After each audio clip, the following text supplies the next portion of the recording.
After so long days actually আমি বাসা থেকে বেরোলাম and I really miss those days যখন আমি খুব বেশি হ্যাপি থাকতাম। এখনও হ্যাপি থাকি but sometimes I really feel alone because of আমার একটা ফ্রেন্ড ছিল, ও হচ্ছে আমার সব থেকে বেস্ট ফ্রেন্ড। ওর বিয়ে হয়ে গেছে অ্যান্ড ও বিয়ে তো বড় কথা না, ও হচ্ছে আউট অফ কান্ট্রি, দেশের বাইরে চলে গেছে একদম।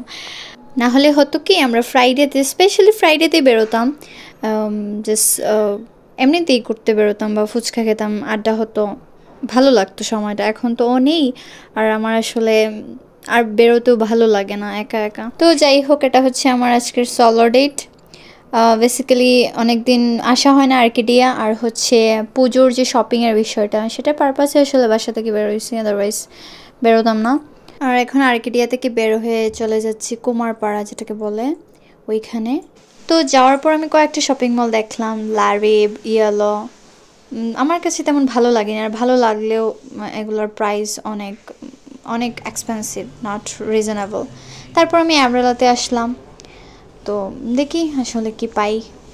তো অ্যামরেলার ফার্স্ট ফ্লোর হচ্ছে বয়েজ কালেকশন আর সেকেন্ড ফ্লোর হচ্ছে গার্লস কালেকশন। তো সেকেন্ড ফ্লোরে গিয়ে আমি জাস্ট খুঁজছি যে কোনটা থেকে কোনটা বেস্ট, আর এরকম খুঁজতে খুঁজতে আমি ভিডিও করতে ভুলে গেছি, I am sorry. And finally আমার একটা ড্রেস চয়েস হলো, তারপর বললাম তাড়াতাড়ি প্যাক করে দেওয়ার জন্য।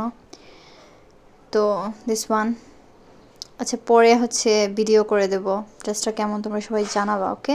তো চলো, টাটা, বাই বাই।